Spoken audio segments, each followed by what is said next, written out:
IVF जो होता है कृत्रिम गर्भधारण जिसे कहते हैं, तो आईवीएफ को 2 स्टेप्स में डिवाइड किया जाता है।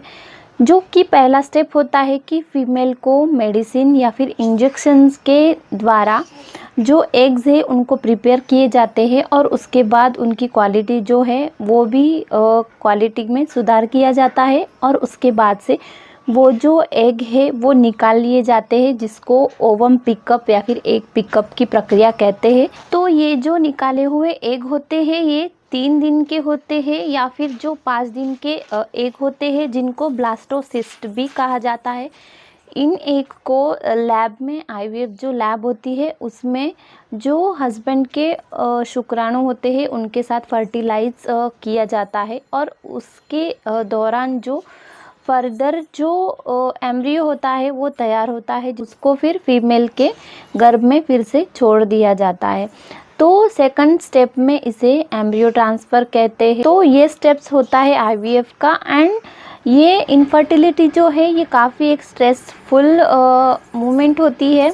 तो आईवीएफ जब होता है, एम्ब्रियो ट्रांसफ़र उनका कंप्लीट हो जाता है और उसके बाद से जब 14 दिन कंप्लीट होते हैं एंड उसके बाद से अगर प्रेगनेंसी कंसीव हुई है या नहीं ये देखने के लिए, कंफर्मेशन के लिए बीटा एचसीजी जो टेस्ट है वो किया जाता है और उसके बाद ही प्रेगनेंसी आपकी कंफर्म है या नहीं ये डिसाइड होता है। क्योंकि कभी कभी यूपीटी जो किट होता है ये भी आपको निगेटिव रिजल्ट दे सकता है। तो एम्ब्रियो ट्रांसफ़र से लेके प्रेगनेंसी कंसीव होने तक के जो 14 दिन होते हैं, ये 14 दिन का इंतज़ार काफ़ी स्ट्रेसफुल होता है पेशेंट्स के लिए। तो इन 14 दिनों में उनको ऐसे लगता है कि कुछ तो ऐसे साइंस जो मिलने चाहिए जिससे कंफर्म हो जाए कि प्रेगनेंसी कंसीव हुई है या फिर नहीं। तो आज हम इसी के बारे में बात करने वाले हैं, तो वीडियो के एंड तक ज़रूर बने रहना है।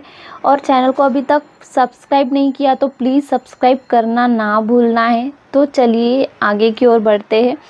तो जब भी एम्ब्रियो ट्रांसफ़र आपका हो जाता है और उसके बाद से आपके बॉडी में काफ़ी सारे जो साइंस है वो दिखाई देने लगते हैं।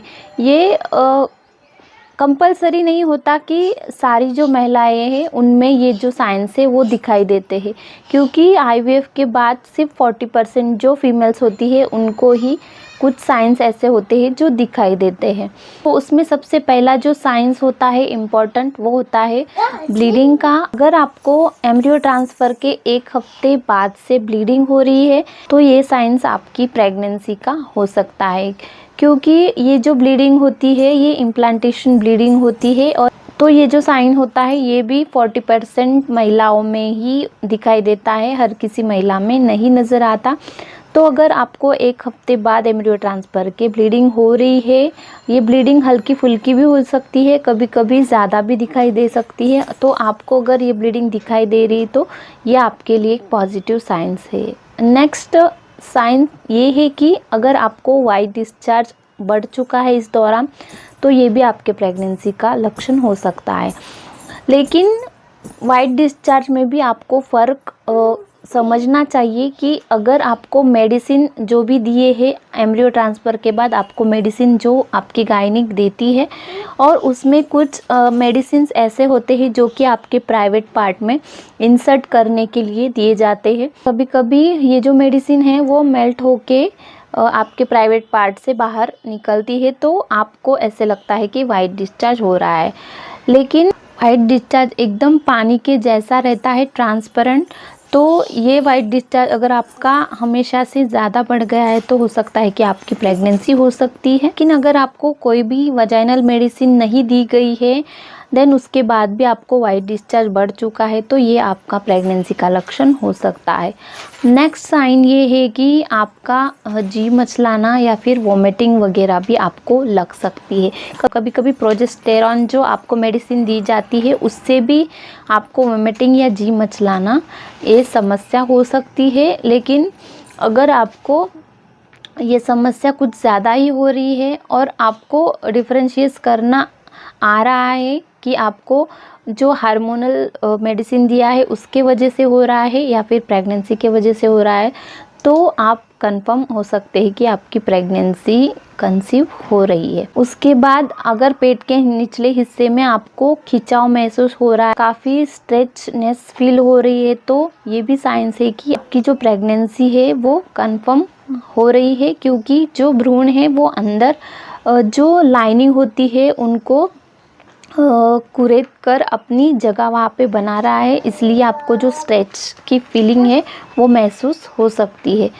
तो ये जो साइंस है इनको आपको ठीक तरीके से ऑब्ज़र्व करने के बाद ही आपको जो प्रेगनेंसी के साइंस है वो समझ में आ सकते हैं। लेकिन मैं एक बात आपको साफ बता दूं कि जो ये मैंने लक्षण बताए हैं इससे आपकी प्रेगनेंसी 100% कंफर्म नहीं होती।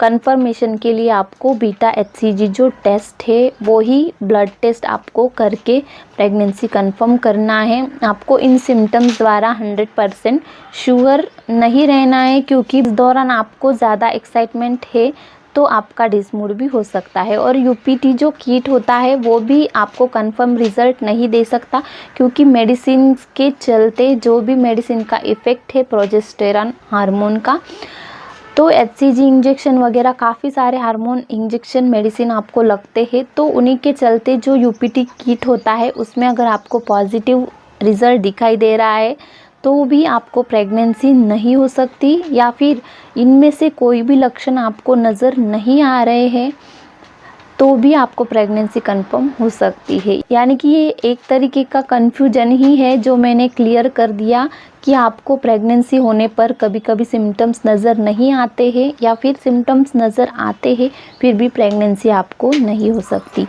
तो आई होप कि आपको ये सारा कन्फ्यूजन क्लियर हो गया और आपको ये सारे साइंस अच्छे से समझ आ गए हैं। तो मैं आपके लिए यही प्रे करूँगी कि आपकी जो IVF जर्नी है वो सक्सेस हो जाए और आपके ये जो 14 दिन है एम्ब्रियो ट्रांसफ़र के बाद के ये पॉजिटिव हो जाए।